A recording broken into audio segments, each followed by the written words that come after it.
Hi welcome to Yoyo TV Cine talkies.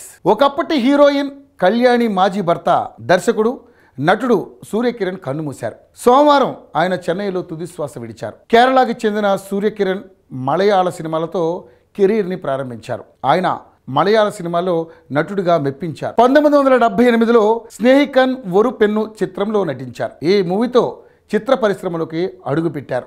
ఆ తర్వాత మలయాళంతో పాటు కన్నడ, అట్నుంచి తమిళంలోకి ఎంట్రీ ఇచ్చారు. తెలుగులోకి 1986లో చిరంజీవి హీరోగా నటించిన రాక్షసుడు మూవీతో ఎంట్రీ ఇచ్చారు. ఇలా తెలుగులో దొంగమొగుడు, సంకీర్తన, ఖైదీ నెంబర్ 786, కొండవీటి దొంగ చిత్రాల్లో కీలక పాత్రల్లో నటించి మెప్పించారు. చిరంజీవితో పాటు రజనీకాంత్, కమల్ హాసన్, అమితాబ్ బచ్చన్ వంటి బిగ్ స్టార్స్తో సినిమాలు చేశారు.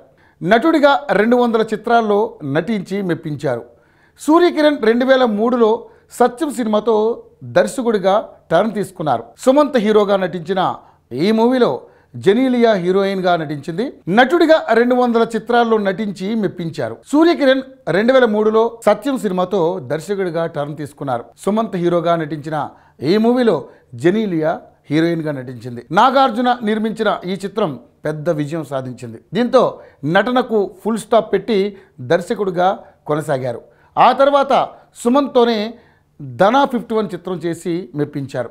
జగపతి బాబుతో బ్రహ్మాస్త్రం సినిమా చేశారు. మంచు మనోజ్తో రాజుబాయ్, అలాగే చివరిగా చాప్టర్ 6 అనే సినిమాకు దర్శకత్వం వహించారు. కానీ ఆ తర్వాత ఆయన సినిమాలకు బ్రేక్ ఇచ్చాడు. ఆ సమయంలోనే హీరోయిన్ కళ్యాణిని ప్రేమించి పెళ్లి చేసుకున్నారు.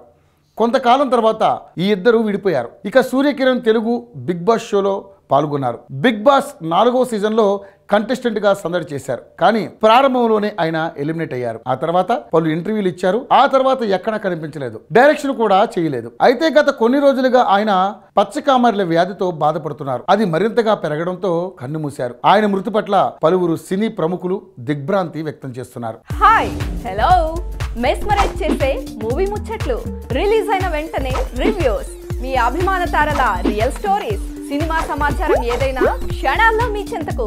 మరింకెందుకు ఆలస్యం, యోయో సినీ టాకీస్ ని సబ్స్క్రైబ్ చేసుకోండి. హలో నోటిఫికేషన్ కోసం గంట కొట్టడం అస్సలు మర్చిపోకండి.